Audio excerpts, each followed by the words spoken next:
पंढरपूरच्या मंदिरात विठ्ठलाच्या मूर्तीखाली तळघरामध्ये सापडल्या 3 मूर्ती। तीनही मूर्ती 12व्या शतकातल्या असल्याचा प्राथमिक अंदाज। जगातली सर्वात वेगवान आणि मोठी अर्थव्यवस्था असं भारताचं बिरुद याही वर्षी कायम। 2023-24च्या जीडीपीचा दर 8.2%वर।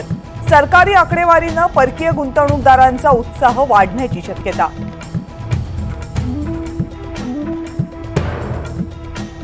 थेट परकीय गुंतवणुकीमध्ये महाराष्ट्र सलग दुसऱ्या वर्षी नंबर 1। परकीय गुंतवणुकीचा आकडा 1.25 लाख कोटींवर। फडणवीसांचं ट्विट।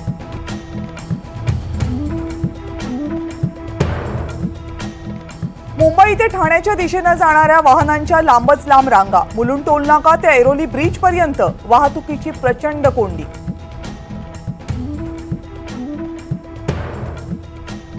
पुणे पोरशे अपघात प्रकरणी विशाल अग्रवाल आणि सुरेंद्र अग्रवालला 14 दिवसांची न्यायालयीन कोठडी। ड्रायव्हरला डांबून ठेवल्याप्रकरणी कोठडी। दोघांचीही रवानगी येरवडा तुरुंगात।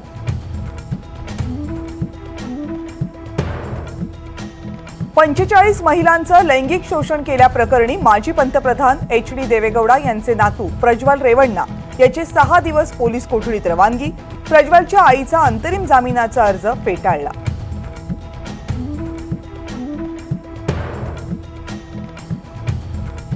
माजी नगरसेवकाच्या खुनाचा मास्टरमाइंड नाशिकमध्ये सापडला। मुख्य आरोपी करण पथरोडला नाशिकच्या द्वारका परिसरातून अटक। आतापर्यंत 11 संशयितांपैकी 3 जण अटकेत।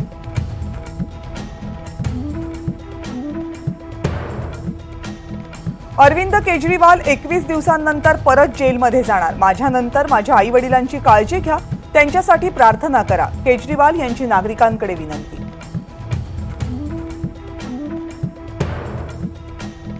सरकारी कर्मचारी पदोन्नती हा आपला अधिकार असं मानू शकत नाहीत।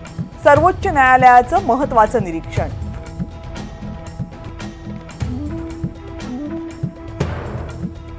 मध्य रेल्वेवर आजपासून 63 तासांचा मेगा ब्लॉक। सेंट्रल लाईनवरच्या लोकलच्या 161 फेऱ्या रद्द। माहिती घेऊनच प्रवासासाठी स्टेशनला पोहोचा, रेल्वेचं आवाहन।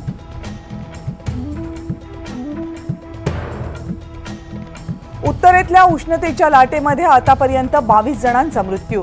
एकट्या बिहारमध्ये फक्त 2 तासात हृदयविकारानं 9 जण दगावले।